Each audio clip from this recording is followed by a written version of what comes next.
Pourquoi le Barça n'a pas recruté Greenwood? C'est une question que beaucoup de supporters se sont posée. Et franchement, la réponse est plus simple qu'on ne le pense. Mason Greenwood a quitté l'OM pour rejoindre Fenerbahçe cet été. L'Anglais était suivi par de nombreux clubs, et le FC Barcelone aurait pu le recruter. Mais il ne l'a pas fait. Et il y a une raison très claire à ça.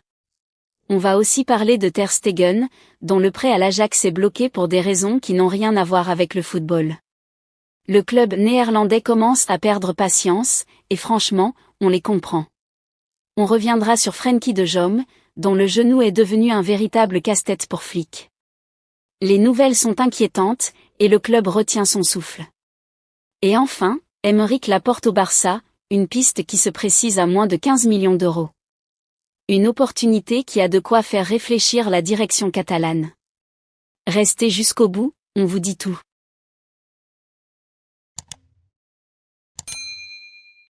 Alors commençons par Greenwood, parce que c'est un dossier qui a fait parler. L'Anglais a quitté l'OM pour Fenerbahçe contre 39 millions d'euros. Marseille, dans l'incapacité de le retenir financièrement, a accepté de le laisser partir. Et le Barça, lui, s'était positionné. Selon Sport, le bilan comptable de Greenwood était impressionnant, 26 buts et 11 passes décisives toutes compétitions confondues la saison dernière. Sa polyvalence était appréciée par les dirigeants barcelonais. Sur le papier, c'était un profil intéressant. Mais voilà, le dossier n'est finalement pas allé plus loin. Pourquoi? Parce qu'il n'était tout simplement pas la priorité. Preuve en est, le Barça a finalement bouclé les arrivées d'Anthony Gordon et de Karim Adeyemi. Deux ailiers, deux profils qui correspondaient davantage aux besoins du club. Gordon, on en a parlé, a fait une Coupe du Monde exceptionnelle. Adeyemi, lui, arrive de Dortmund avec un profil de vitesse et de percussion qui plaît beaucoup à Flick. Donc Greenwood, aussi bon soit-il, n'était pas dans les plans prioritaires. L'ancien numéro 10 de l'OM était hautement apprécié en Catalogne, mais il n'a finalement pas été recruté. Pour lui, les regrets seront certainement présents. Mais pour le Barça, le choix était clair, Gordon et Adeyemi étaient devant. Autre dossier qui traîne en longueur, Ter Stegen. Le prêt du gardien allemand à l'Ajax est bloqué. Et le club néerlandais commence sérieusement à perdre patience. Pourtant, sur le plan sportif, tout était réglé. Le Barça, l'Ajax et Ter Stegen s'étaient mis d'accord sur les grandes lignes d'un prêt d'une saison. La répartition du salaire avait été validée, ce qui représentait le principal point de négociation. Tous les voyants semblaient au vert. Mais voilà, plusieurs semaines après cet accord de principe, aucun document officiel n'a encore été signé. La raison? Des problèmes fiscaux liés à la situation personnelle de Marc-André Ter Stegen.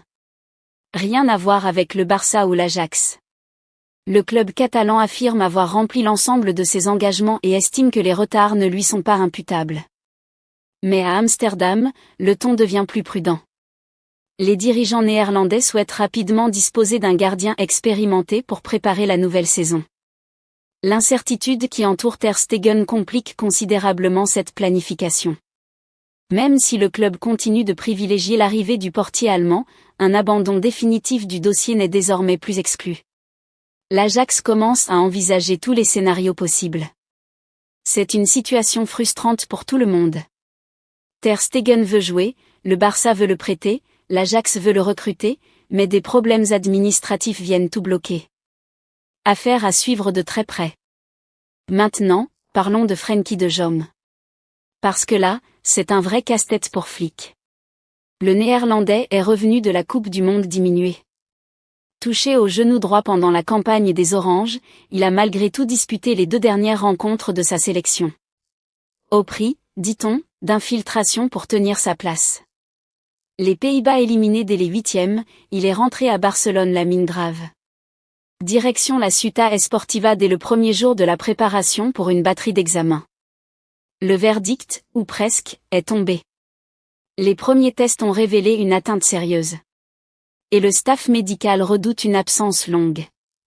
Selon la presse catalane, on évoque une indisponibilité comprise entre 3 et 4 mois. Traduction, un retour espéré autour de novembre, et un début de saison sans son métronome. La pilule est dure à avaler. Ce qui frappe, c'est la répétition. De Jong et les pépins physiques, c'est une vieille histoire. 2 mois écarté la saison passée pour une lésion à la cuisse, sans parler d'anciens soucis à la cheville. Le club a d'ailleurs choisi la prudence, plutôt qu'un communiqué hâtif, une reprise en douceur, du repos, un traitement conservateur, puis une évaluation décisive cette semaine pour trancher pour de bon. Et le mercato dans tout ça? C'est là que le choix barcelonais surprend. Malgré ce coup dur au milieu, la direction n'entend pas recruter de renfort à ce poste. Confiance à l'effectif, aux jeunes, à la profondeur déjà en place. Un pari assumé au moment même où le club met le paquet sur son attaque. Le contexte, lui, ajoute du sel. De Jong reste un pilier de l'Air Flick, sous contrat jusqu'en 2029, capitaine, patron du tempo. Le voir manquer l'entame de l'exercice 2026 à 2027 n'est pas un détail. Le vestiaire va en parler, forcément. Et l'entraîneur allemand devra réinventer son entrejeu dès les premières journées. Rarement une simple gêne rapportée en fin de tournoi n'aura autant pesé sur les plans d'un club. Car au-delà des semaines d'absence, c'est toute une hiérarchie qui se rebat, qui pour orchestrer? Qui pour temporiser dans les matchs fermés? Autant de questions que Flick espérait ne pas avoir à se poser si tôt. Reste l'ultime examen, celui de cette semaine, qui figera le calendrier. 3 mois, 4 mois. La nuance changera bien des choses. En attendant, le Barça avance sur la pointe des pieds, entre optimisme de façade et inquiétude bien réelle. Et enfin, Aymeric Laporte au Barça, une piste qui se précise à moins de 15 millions d'euros. Le Barça compterait désormais se rapprocher de l'entourage du défenseur espagnol pour connaître précisément ses intentions. Le club veut savoir si le joueur de 32 ans serait tenté par une arrivée au Camp Nou. Le terrain avait déjà été préparé pendant le séjour de Deco aux États-Unis pour la Coupe du Monde. Des échanges très préliminaires avaient alors eu lieu, sans que le dossier dépasse le stade des premiers contacts. Le plan prévoyait de reprendre le dialogue après la compétition. Plusieurs aspects de son parcours dans le tournoi ont retenu l'attention du Barça. Ses prestations aux côtés de Pau Cubarsí ont beaucoup plu. Son expérience est considérée comme précieuse. Et l'aspect financier renforce l'intérêt du club, sa clause libératoire serait fixée à moins de 15 millions d'euros. Un montant qui rend l'opération d'autant plus séduisante. Laporte est perçu comme un joueur susceptible d'avoir un effet comparable à celui d'Íñigo Martínez. Ce dernier s'était d'abord intégré à l'équipe avant d'y occuper un rôle important, accompagnant le doublé championnat coupe remporté par le Barça lors de la saison 2024 à 2025.